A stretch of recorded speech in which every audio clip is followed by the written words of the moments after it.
Short and sweet, Sabrina Carpenter. Singer-songwriter Chappell Roan, who is being called pop's next big thing. I've been doing this for a decade. Yeah. I've been through like a major label deal already and dropped. Do you remember this scene? Where were you and what was it? What was going on with your life here? I had no money and I was working at a donut shop. There's so many people out there who probably don't know who I am. I call myself the Swan Princess because I'm from Tampa, Florida. I feel like the underdog. I feel like the underdog, and I just feel like, stop playing with me. Stop playing with my pen. Stop playing with me. Let me tell y'all something. Aside from, you see this hat, you see this jacket, I'm a nice presenting woman. I'm hungry. I want to be the best. Cementing her status as one of music's biggest stars. I'm just one of those artists that it took a few tries, and I don't even think of it as it took a few tries to be good or to be successful. I just think maybe for people to understand it and catch on. Sabrina Carpenter seems to have just exploded on the music scene, but it took her more than a decade to get here. I'm on SNL and you're not. Now he's thinking about me every night. Best espresso. Rebranding is either the best decision an artist can make or the worst. The music industry has always been about evolution. If you want to stay relevant, you have to change. But there's a right way and a wrong way to do it. 1 minute, an artist is struggling to break through, and the next, they are the industry's hottest new thing. But here's the thing, most of the time, they aren't new at all. They have been here grinding, making music, and waiting for that one shift that changes everything. Hello everybody, it's Nessi, and in today's video we're breaking down the rebrands of 3 of my favorite artists right now, Doechii, Chappell Roan, Sabrina Carpenter, and how they are proof that a strategic brand shift can change the trajectory of an artist's career overnight. So without further ado, let's dive in. My name is Chappell Roan.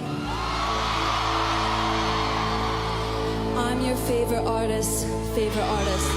First up, let's talk about Chappell Roan. If you've been anywhere on the internet recently, you've probably seen her name. TikTok loves her, music critics love her, and suddenly everyone is acting like she just popped out of nowhere. But here's the thing, Chappell Roan has been at this for years. Back in 2017, she was signed to Atlantic Records and was making emotional dark pop music. Think early Lorde mixed with a little Lana Del Rey. The sound was good, but it blended with everything else on the radio at the time. Her label clearly wanted her to be the next big alt-pop girl, but the problem, she wasn't standing out. And when her music didn't take off, Atlantic dropped her in 2020. For most artists, this is where the story ends, but Chappell did something genius. She decided that if the industry didn't want to take her seriously, she would do the exact opposite of serious. By the way, she just won a Grammy for Best New Artist. I'm so happy for her. Atlantic Records fumbled so hard because before they dropped her, they didn't want to release Pink Pony Club, and it's basically her biggest song. This is why labels should trust their artists' visions.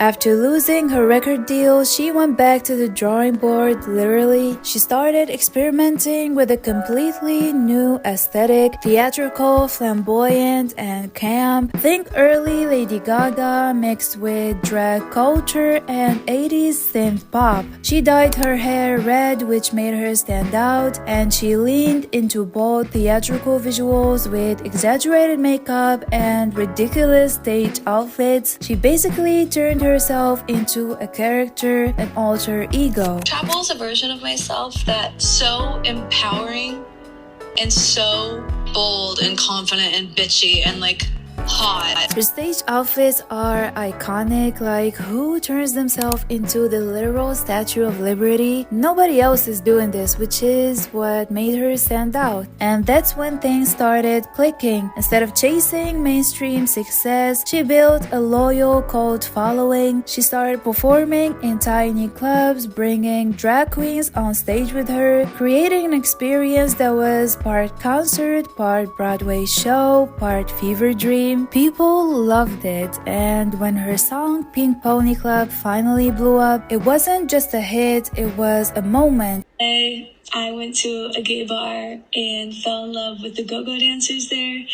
and decided I need to write a song about it because it was so awesome. It's called Pink Pony Club. God, what have you done? You're a pink pony girl. Her whole album, The Rise and Fall of a Midwest Princess, is so iconic. It's honestly one of my favorite albums. Every song is incredibly well written, and the vocals, Lord have mercy. So what makes Chappell's Rebrand so special is that the industry didn't know what to do with her, so she made them pay attention by doing the exact opposite of what her label wanted her to do. Everything I do is a fuck you to the box I was so pressured to be put in. And now she's selling out venues, and people finally understand what she was trying to do all along.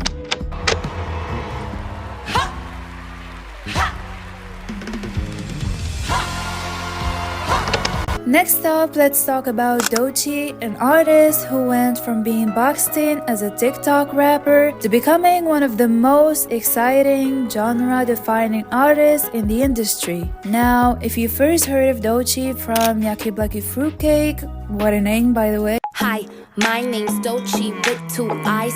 I feel anxious when I'm... Or what it is.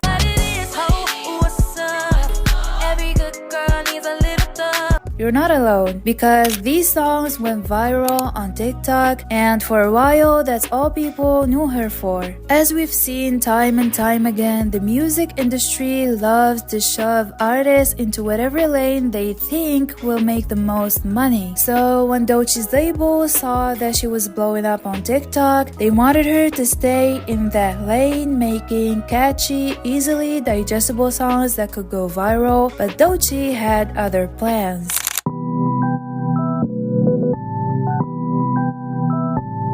Instead of following the predictable TikTok to mainstream pipeline, she changed her brand entirely. Her recent mixtape, Alligator Bites Never Heal, is nothing like her viral TikTok hits, and there's a reason this is a mixtape and not an album. Doechii admitted that there was a lot of pressure from the label associated with her debut album, and she wanted to release music that was fulfilling creatively without the pressure, so she released a mixtape. The distinction between an album and a mixtape to me is about limitation versus freedom. I think this could have been an album, 100%. But when you use words like album, there are certain politics and things that come with that. Whereas with a mixtape, it is just like historically known for you to have no limitations. And so that's what this project was all about, which is why I was like, let's just do a mixtape. Honestly, this project is a full-length album. This is my favorite album or mixtape of 2024. It's incredible, very unique. It's unlike any album I've ever listened to, and it won a Grammy for Best Rap Album. I'm so happy for her. I'm so proud. She's been making music for a long time. It's about damn time she gets the recognition she deserves. And she was also nominated for Best New Artist as well as Best Rap Performance. Truly amazing. Besides her musical rebrand, even visually her transformation has been drastic. She went from an underground, colorful, chaotic aesthetic to something more polished, high fashion, and intentional. She embraced a more runway fashion, avant-garde look that made her stand out in the industry. And then came her Tiny Desk concert, and if there was any doubt about her talent before, this performance shut it down. It's so good, so technically flawless that it cemented her status as a serious musician. Just like Chappell, Doechii's Rebrand is a perfect example of an artist taking control of their own image. Instead of being molded by the industry, she reshaped her career on her own terms, and that's exactly why she's still gaining momentum. That's that me espresso. Well, saying it out loud just sounds stupid, guys.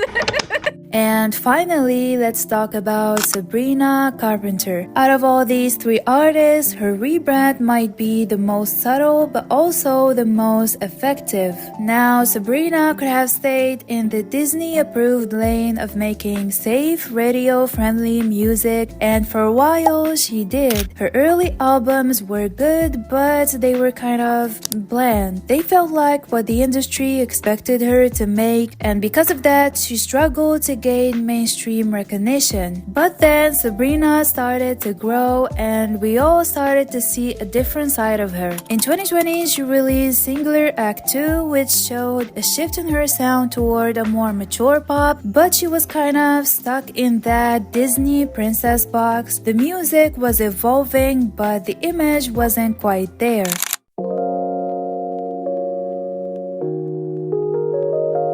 That's when Sabrina realized she needed to break free from the constraints of the Disney image and lean into what made her unique, her unapologetic personality, and her sense of humor. With feather. Gotta go, girl. Gotta go. Gotta go. Gotta go. Just hot Cheetos. Oh my god! Oh my god! Who is your celebrity crush? Celebrity crush, myself. The reason why I'm not using makeup wipes is because Rihanna said we don't do that anymore. And people think like Carpenter is just like my last name, but it's actually my given name because of my occupation.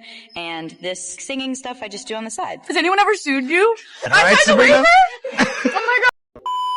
By the time Emails I Can't Send came out in 2022, she was no longer just the girl from Disney. She had evolved into a self-aware, confident artist who wasn't afraid to speak her mind. This album was a complete 180 from her previous work. It was more emotional, raw, and honest, almost like she was opening up a diary to the world. Then of course came Short and Sweet, her latest album in 2024. Now, this album fully embraced a more playful, confident side of Sabrina. It showed her feisty, fun-loving side, while other tracks also leaned into her more introspective side, something that gives her music a new level of relatability. However, what really solidified Sabrina's Rebrand wasn't just the music, it was her visuals. She leaned into a more distinct aesthetic that has become her signature, a dreamy, ethereal look with her iconic blush and vintage-inspired hairstyles. Sabrina's aesthetic shift wasn't just about looking different, it was about feeling different too. She was no longer trying to be the perfect, polished Disney princess, but a pop star who had her own unique vibe and presence. It was the start of a major identity shift for her. My favorite thing about this time in my life is I feel really, really inspired to just